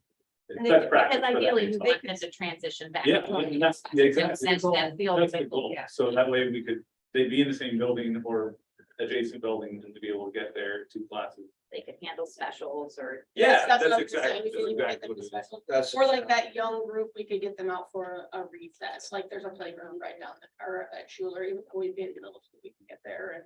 There are just lots of opportunities for that younger age group to make sure that they are still integrated, as opposed to sending them to another district where they're in a completely different school, they're on a bus for an hour. There and back, We have to pay a driver to drive them there. it's really hard to reintegrate. Back to the school if you've had that much separation. Do they ever integrate? I mean, because that's a very good point, is Uh, that they've completely been taken out of our space. No. Yeah, like any, Yes, we have one we just sent back full time to the high school this year. okay, Always, every year we offer them an option of at least one class. yeah, They sometimes don't take it, and there will be kids who are not appropriate to come back, like, that's just where they belong and that's where they go, but I feel like at least once a year, we've got somebody back where they belong. yeah, I've also already started designing these levels that they will meet, and once they meet those levels, they no longer qualify for our program, so they are ready, they've shown they're ready in yeah. whatever class is. So- whatever thing. So even before we were talking about the middle school thing, part of the therapeutic grant, what we wanted that to include was staff training, everybody having a similar verbiage, similar a framework for really how we're implementing our program. And part of that being, how they are admitted and sent back out to really have some criteria that they meet on either end of that, to make that process just more structured and less, how everybody's feeling. Sometimes it's just, there are a lot of factors to play into it, but have a more structured approach to that. Was always a part of the plan before, with or without the middle school. And therapeutic also opens up to people without an IEP, so right now, like, I know. Probably all the principals could tell us we have lots of behaviors, and do all of them have an IEP? Probably not. So that puts us in a spot at the Link Center, because not everyone is appropriate for an IEP, not every parent consents to an IEP. If they just have the choice to do that. So this could also help them get those services without having that requirement of an IUP and all of the other things with that. So, And if you're interested in who has gone out and where they've gone, if you look at the document we sent you, the second to last page actually has, it says Link Center Data Review. And it actually tells you for the past 5 years, how many have graduated, how many have dropped out, how many have left the program to go back into the high school. How many have been sent out of district. And so part of the reason you guys are talking about the link center is because you're really seeing this as like a continuum. You're seeing it as a, we have sort of an integrated system and we're just extending it down into the lower grades. Because hopefully the earlier we are getting some extra care to those kids, the more likely better outcomes and being able to reintegrate. and then it would be easier team wise to have the team that work together, one administrator, one of me. It would be nice to have another teacher. Right. It'd be nice to have another Melanie as well, but- Well, I know that's not gonna micromanage. And like Carolyn's right there in middle school too, and she and I work fabulous together, so that'll be just like seamless to pass that on to her and all of the things. I think the inclination of this board is always to try and say yes, whenever we can, I think for me, the biggest thing is just working out the space issue and sort of ensuring with, if Mr. Aiden is in on that and understands our needs, or you, Mr. North, like how, if Mr. Barber, so that we can adequately keep our records the way we are required to, wherever that needs to be. And I would say, since I appreciate you bringing that, my biggest concern would just be sustainability and making sure that we have staff in place, that we're not going to start this program that, is going to last for a year or so. So, I'm happy to hear that, you guys are thinking through sort of who would lead and, all the different aspects of, because I think you guys are asking, we would need to hire more paras. Is that correct? Yeah, so we currently have, I might have to draw a diagram. Okay, so we have 2 teachers right now, or I have 1 teacher with 2 paras. We would need 2 teachers with 2 paras each, but one of our paras here would ship to teachers, so we would have to hire 3 paras. We're adding 3 essentially. paras. Yeah. So, and that is a unique thing to do, to hire paras for a behavior classroom also, so that would be a process. A little different probably than hiring a para for to be a general education classroom. You're in a level 3 program, behavior program, need a special set of skills. Yeah. Yeah. That's true. Okay. Yeah. Isn't it my understanding that by starting this therapeutic room, we will not have to send some of these individuals away, and that it can be paid for? Right. Because we're Bill Medicaid. not sending kids and paying for their education. I will openly say that would be the goal, is that if we have students, if we have students that might have behaviors or need a therapeutic classroom, then right now, if we're looking at like 4th and 5th grade students, we had a student a couple of years ago, I'll use it as an example, that we had no therapeutic place to put them, or place with behaviors to put them. Or that's not bad, to place them in the district. So we would have to look for an outside place to do that. If we kept them here, we could save money and. Yes, Or so like we would not be, like it says in here, we wouldn't be sending them to a different placement, wouldn't have a driver. Almost all the placements are an hour away, so that student. I mean, it's those different pieces, so the hope would be that if we have those students that would need another placement. Especially 4th and 5th grade, where we don't have that availability here in the district, that would allow us to have a placement here. And ideally, possibly before, we would need to be, looking at that placement, we have them working with teachers that could reintegrate them into the classroom a lot easier. That would be the thought of these things. Now, I will say, there will be students that this classroom still probably isn't, Right. effective for, or like doesn't direct placement, and those would still be needed. Because as we know, we've sent students to different placements even. Well, and I think going back, we were really, I would say, in Atlantic ahead of our time with what we offered previously. And it just was not that was not an approved spending of our money for education and save the time. But now the state is caught up where what we were doing before was very much like what you guys were trying to do. We just, that's why we are sending students out, because that was not acceptable for. So there's some numbers that we were able to get our hands on are, it's about, it's an average of $309.77 a day to send a student out into another program. So that, it is, comes out to much more than my salary if we're even sending 2 kids out. just little. So, and also our paras, when we do get Medicaid students, we can get Medicaid reimbursement. They're reimbursed at $80 a day per student.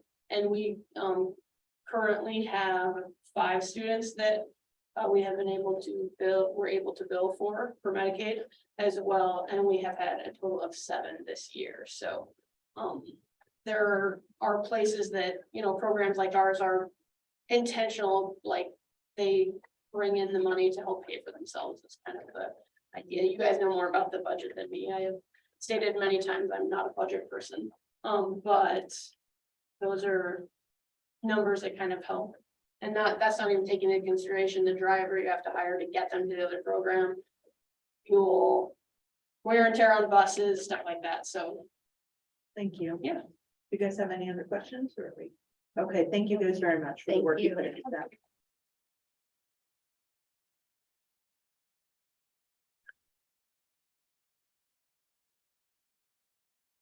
All right, can we move on to the next item? Does the board have anything else?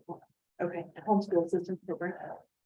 I just want to provide a little information about our homeschool assistance program. We've talked about it a number of times, but I think these are some bulleted points to highlight a little bit. Homeschool assistance program. We're the only show in Southwest Iowa. In fact, I don't even know how many homeschool assistance programs exist within the state, but I'm guessing it's not too many. So we got students coming from a lot of different school districts to participate in that. During COVID, many individual parents chose this program as a viable option. And at the end of last year, we had about 55 students, and that's kind of about where we're at this year in regards to the number of students that are in that program. Both instructors feel that this program is going to continue to gain popularity and predict these numbers to grow. As you know, we relocated them into Catholic Church due to the fire. Originally, before that, they were in the ELC building. They're currently our 3-year-old program is in that location. So and now they're in the middle school, and that works really well because the parents can drop the students off at Ed Polak Drive. There's a door right there, walk around the corner to that classroom's right there. During the day or during the morning, the kitchen is available as well. So there's 2 rooms there because they serve every Tuesday. They serve students K through 5 and 6 through 12 in the afternoon. So they have a differentiated classroom as far as age is concerned. The primary goal really isn't the enrichment of the students. It's more to help the parents, because the parents are the primary teachers for these students. So a lot of time is spent with the parents and both Ms. Nicholas and Mrs. Olson. That Nichols and Ms. Olson both work on the enrichment activities as well as work with the parents. The frequency in which they meet is between once a week and once a month with different parents. We have about 60% of the students that show up every Tuesday, and then some are not always involved in that enrichment. They did have, as our art instructor talked a little bit about, they have an art club 4 times a year, and they also take some field trips throughout the year. It's linked to a theme that they create at the beginning of the year. There is a great level of trust between the instructors and the parents. A lot of people trust our two teachers, and that's why they really signed up for that. Once again, the teachers work really well with parents in the fact that if they have struggles with what they're doing, or whether it's struggles with academics or the content, or just how do I motivate, engage, so they have a lot of deep conversations with that. But right now, currently our is being ran by the two teachers. One is a halftime FTE, one is a 0.75 FTE. And they believe that those numbers are going to increase. And they feel that an additional 0.5 FTE is necessary to keep the level of service to those students and families moving forward. And so neither of them are interested in adding to their own time to, work more. It's that they think that we would need to hire someone else. Yeah, they're thinking that there's the individual that's at 0.75 was once at 0.5, and the reason why the individual's at 0.5 is because they didn't want to be at 0.75 anymore. So And I think I can share, I happened to visit with Mrs. Olson informally this last week, and she was asking me to bring up homeschool, and I said, I think we're gonna be talking about that, but I think part of the concern too is that there will probably be a retirement that happens there soon, and so if they can get somebody else involved and working with the families, that helps to make a more seamless transition. That's part of it. So, but they also are anticipating, she mentioned, they're aware of a number of other students and families that want to increase the part of the program. I had the opportunity to visit last year, and their space is wonderful. It's dynamic, but it is full. And so, that would be my only question is how, sometimes they've got, they're working individually with families, but I know they also like to have kind of group events where they bring everybody in, and that room is really, it's pretty tight if you were to have a lot of families and bodies in there. So I don't know what their needs are beyond, if that room will continue to suffice, or if they actually will need additional space when they add another person in additional family, but something to. and that might be difficult. I mean, like I said, the adjacent room is available, but it's not, it's a shared room, so. But most of the time, it's just the Tuesdays really when the kids come. Right. Otherwise, And there might be other places that we can find, if they were needing to do presentations or something. Yeah, I think they've been able to make use of community resources and spaces as well. Okay, our last discussion item is revenue purpose statement election. I'll let Sarah talk about particulars when they extended the save from 2029 to 2050.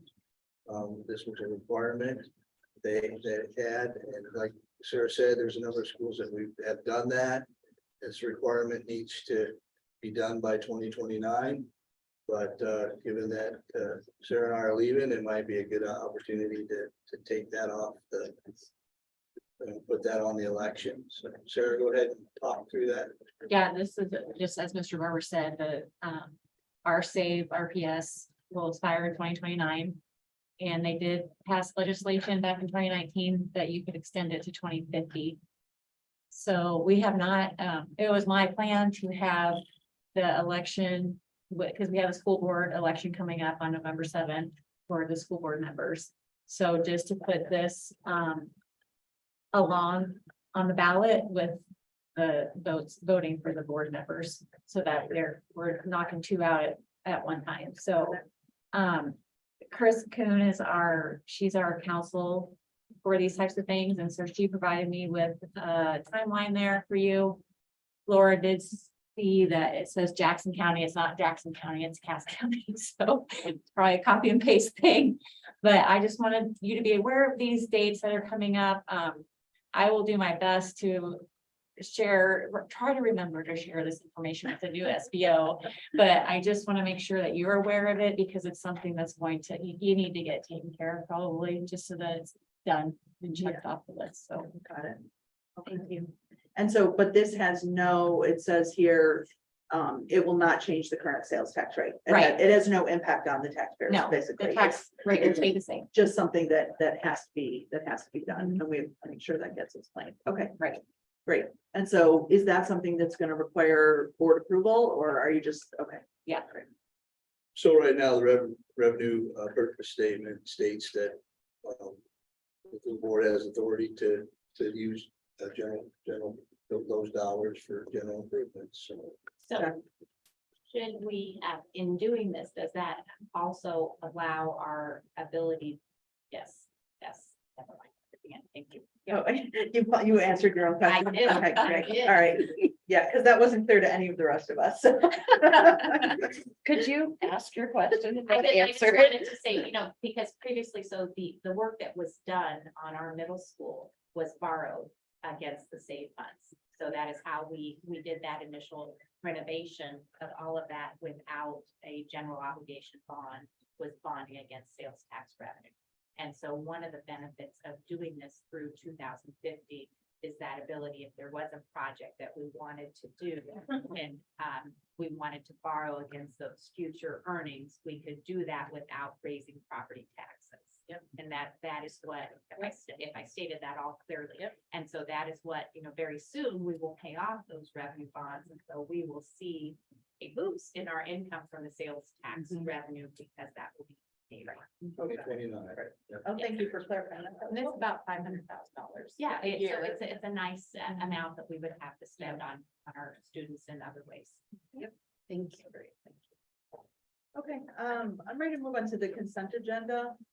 Does anyone have anything in there that they wish comments on or? I would move that we approve the consent items as presented. Second. McLaren, Yes. Williams, Yes. Hunt. Yeah. Klein, Yes. Pellet, yes. We'll be moving on to our action items. Action item A is the 2022-23 amended certified budget.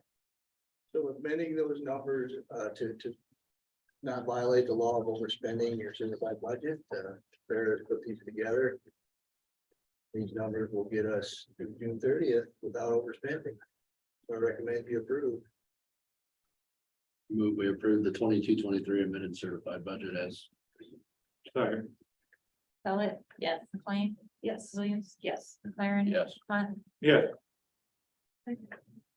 Action item B is our first reading of updated board policies regarding the policy primer. Yeah, the policy primarily, the policies on there are really just to try to match up with current laws and change the legislation, so.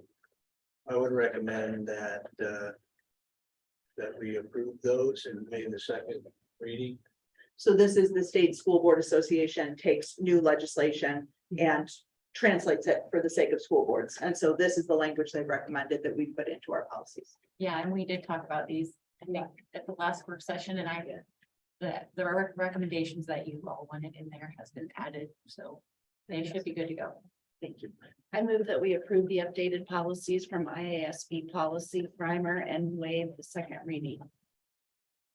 Second. Williams, Yes. Hunt, Yeah. McLaren, Yes. McLean, Yes. Pellet, yes. Okay, action item C is the first reading of our review of the 500 series of policies. So there's a lot of little feedback from the board. I made one little change in the recommendation to one policy. But at that particular time, the board was going to look at it and see if there's anything that they wanted to bring up. I would like to request that whoever makes the motion, we do not waive the second reading because I've not had time to look at them and I think that they're regarding our students, they're important. So I do want to look at it, but I haven't done it yet, so. I would approve them on the first reading. Second. McLean, Yes. Williams, Yes. Hunt, Yeah. Pellet, yes. McLaren, Yes. Thank you. Action item D is the first reading of the 2022 legislative updates, specifically 804.5R1. All right. yeah, we already approved the other policies that were updated from the 2022 legislative, and this was a regulation that Laura friend was working on for the new stock medication that we're going to have available. So, both her and Kelly Evans have looked through the regulation for the Narcan and the EpiPen. She's still working, they're still working on the bronchodilator, the asthma thing, because a lot of other schools are still trying to work through that one too. So, Laura just wanted to get it through since I'm leaving. And so we just went ahead and, put the two together that we knew we had, and then we'll fix the asthma. If you remember a little bit, when we viewed this as the Series 800, we kind of held off on making these changes. So now that the Iowa Nursing Board is approved to that level, this would reflect that. And so the part about the bronchodilators, then will that have to come back to the board again to approve that? It'll just be a revised policy, yeah. I move that we approve first reading, waive the second reading for board policy 804.5. I'll second. McLaren, Yes. McLean, Yes. Pellet, yes, Williams, yes, Hunt, Yeah. Action item E is resolution for protective equipment transfer. Looks like there was a revision. yeah, we already. Go ahead. We approved it last month, but it was a little bit different and Sarah outlined that. Was it additional, looks like another $420. I added $1,820 Okay. because Coach Brenner needed some additional helmets, larger sized helmets, so I just revised it so to cover that part. I move we approve the resolution for the protective equipment transfer. Second. Hunt. Yes. Pellet. Yes. McLaren. Yes. McLean. Yes. Williams. Yes. Last month, we approved the 22 or 23 graduating seniors. There's a revision list that's been submitted to us, so I'm recommending that you approve the revised graduating senior list. I move that we approve the 2023 advised graduating senior list, and congratulations, seniors. Second. Pellet. Yes. McLaren. Yes. McLean. Yes. Williams. Yes. Hunt. Yes. Okay, great. Action item G is the 2023-24 interim superintendent contract. So I'm very happy to be able to say that the board had the 9 applicants. This has been reported out, and we interviewed 4 of them, and there was one who really rose to the top, and everybody there, she was the first choice. Her name is Dr. Beth Johnson. And we've come to an agreement on a contract with her to come and be our interim superintendent. I do want to let everybody know that I had stated that we were looking for a 1-year interim. We really had not considered that an interim could be longer than 1 year. But in the course of doing our search and looking at candidates, and as we were talking about how we were going to do our permanent search for a superintendent, we had concerns all along for how we were going to be doing that along with having board elections. I appreciate Sarah brought up, we're going to have board elections this fall. There's actually 3 of us, myself, Jenny, and Nick are all up for re-election, which means there's a potential for there to be 3 new board members after November 7th, and they get sworn in not until probably more like December potentially. And so to be trying to do a search for a superintendent right after board elections with new board members trying to catch up on everything there is about being on the board, which there's it is a huge amount of information that gets dumped into your brain as quickly as you can absorb it. So we'd had concerns about it all along, but really, we're not sure how to do it. And then the idea of doing a 2-year interim came out. And when we talked to Dr. Johnson, everyone was very pleased with her. She's has some really, we feel a lot of confidence in her ability to do a lot of really good work in our district to really help us. I think what we talked about was she would help all of us become better leaders for that as the board, and for all of our administrators and our teachers who are leaders in their classrooms as well. And so the contract is actually going to be for a 2-year interim, which will be beginning on July 1st and going for 2 years, and we will still conduct a full superintendent search, but this just pushes our timeline back into that following school year when any potential new board members have had a chance to learn about being a board member and all the things that go into the district. So I did want to let the public know about that. That's something I feel bad because I communicated it was going to be 1 year, and now it's not going to be 1 year, and that I don't like to do that. So I'll tell you, I'm uncomfortable with it, but the board had a lot of discussion about it and decided that this was going to be the best path forward. So I want to let you guys know, but we're very excited about Dr. Johnson coming, and you'll be hearing more about that going forward. So I'll take a motion at this point. I move that we approve the interim superintendent contract as stated in our documents. A second. Clarence? I'd just like to make one comment before I vote. I do not support the contract. We've had this discussion as a board and I don't support the 2-year contract, so I will vote no. Williams? Yes. Hunt? Yes. Klein? Yes. Pellet? Yes. Action item H is the 2023 winter coaching contracts. I would recommend as submitted by Mr. Mitchell. Move to approve the 2023 winter coaching contract as submitted. Second, Klein? Yes. Williams? Yes. Clarence? yes. Pellet? Yes. Hunt? Yes. Action item I, we have the 2023-24 list of club and activity sponsors. Mr. Mitchell has provided us a list, and I would recommend that you approve the list as presented.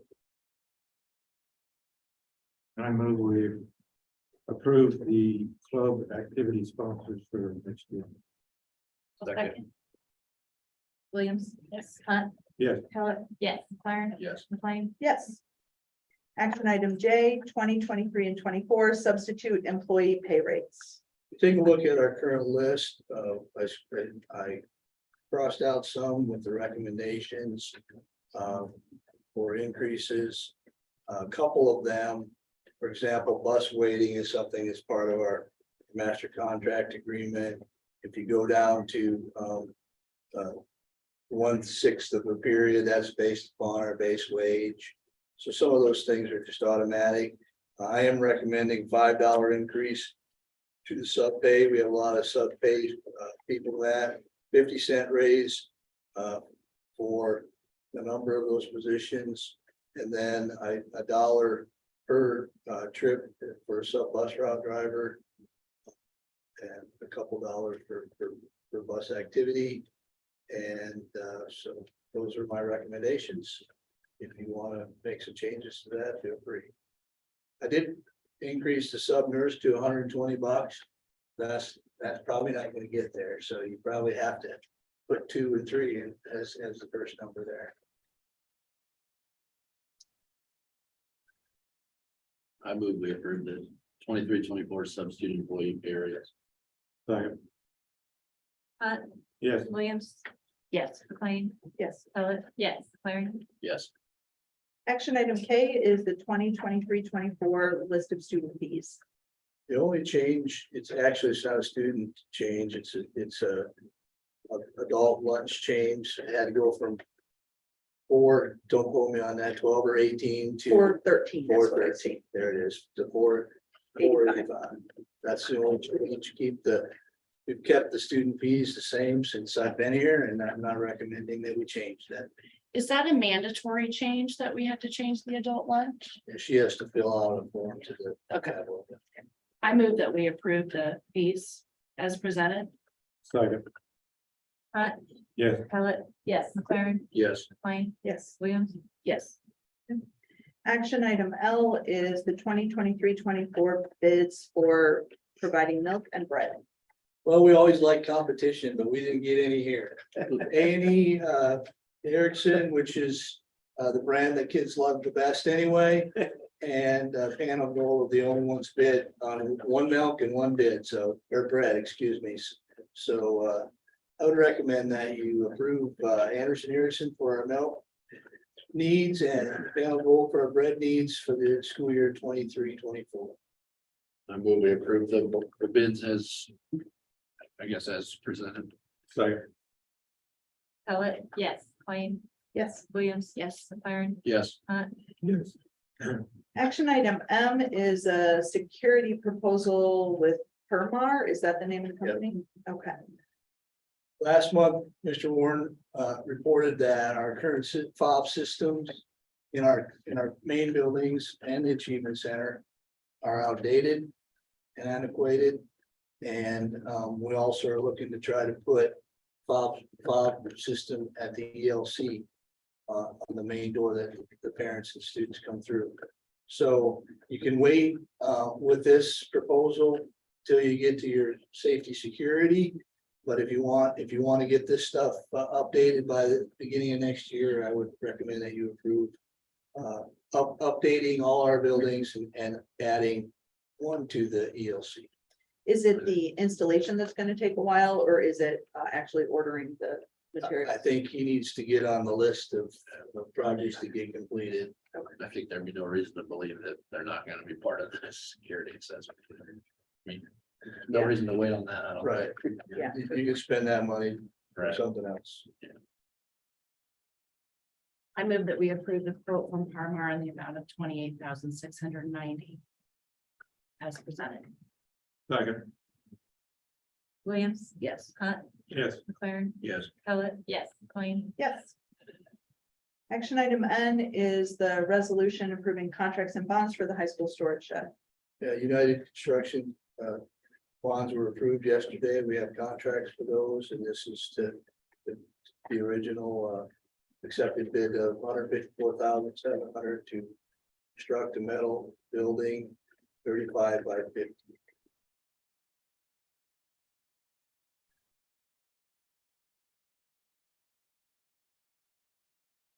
And yeah, you'll notice that our next item then is gonna be. Well, we need to approve this one because we've already approved it. I move we approve the resolution for the contract and bonds for the storage shed. I'll second. Williams, yes. Hunt, Yeah. McLaren, Yes. Pellet, yes. Klein, Yes.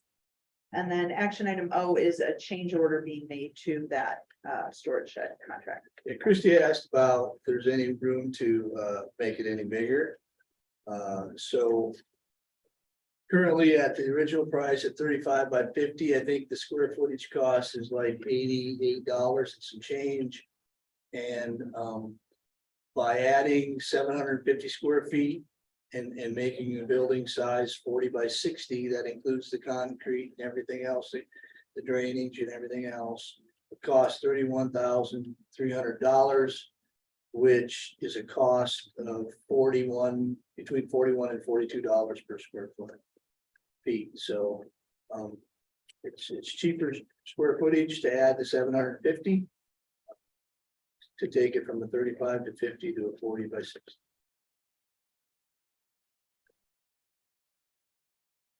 Well, do we need the extra space? Obviously, you can't build them big enough. It's a lot of money. You know, how is that gonna sit on that space? Is it gonna look like Well, it's gonna be. it's way overcrowded or? Well, we originally, Austin originally looked at a 50 by 50 to try to make a square building, but we can't go 50 feet because there's a water line that runs. It would be to the east, so you're gonna have to, you can only go 40 east to west and 60 north and south.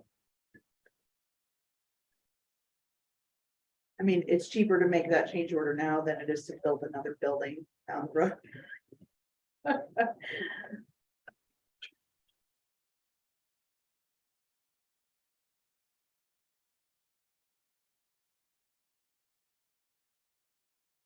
Well, it seems like every year you have a space conversation, so.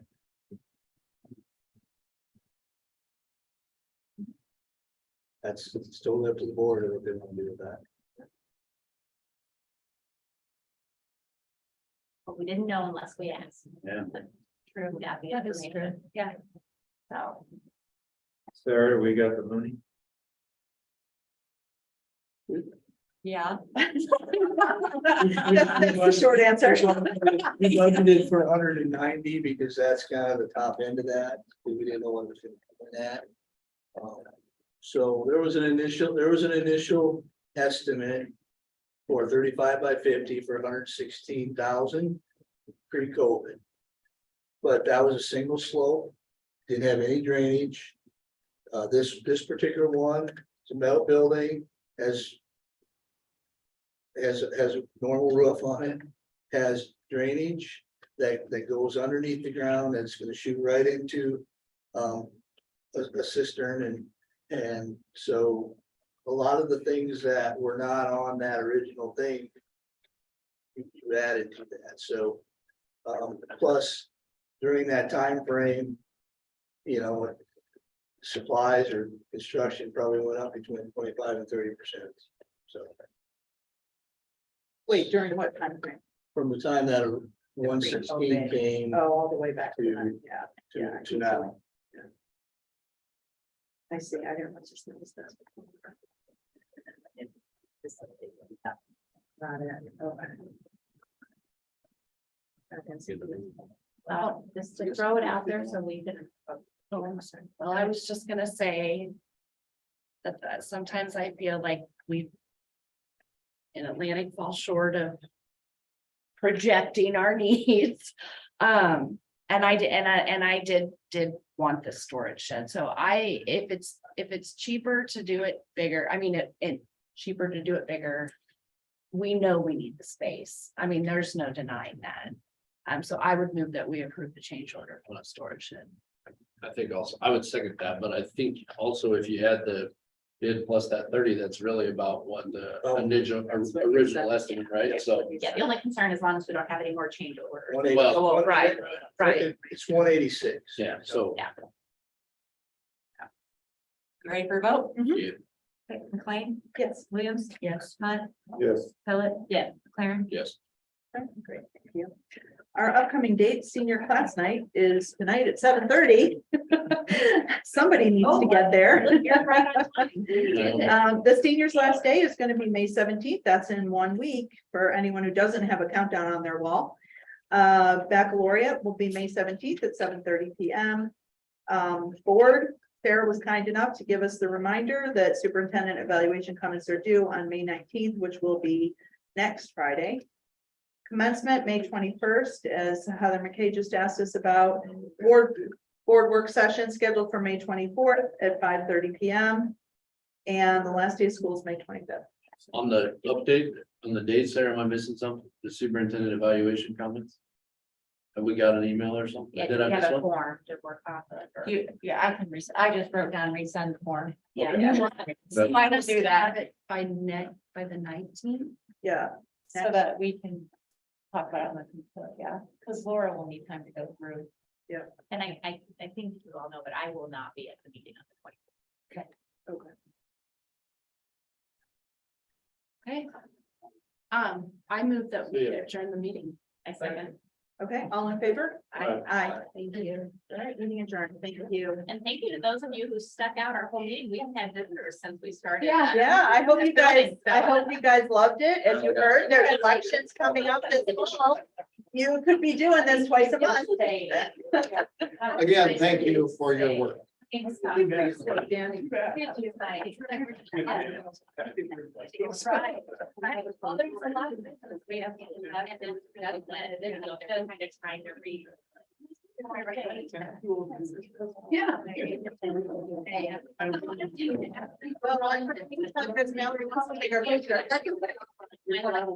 I know. Just like mine. And you're interesting. Yeah. Yeah, that's fine. I'm gonna hit there. So we. Yep. Have fun. And then we. You gotta probably too long. This, you know. All right, you guys think we should- I don't know. Again, we had, Who was the teacher there? it was, she's.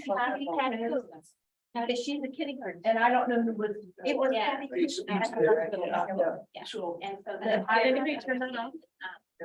Oh, I don't like. No, I don't think so. Um, Thank you. Oh, well, then if we didn't find. Sarah, do I need to sign stuff? Yeah, hold on, I got it here. Ooh, that got hot.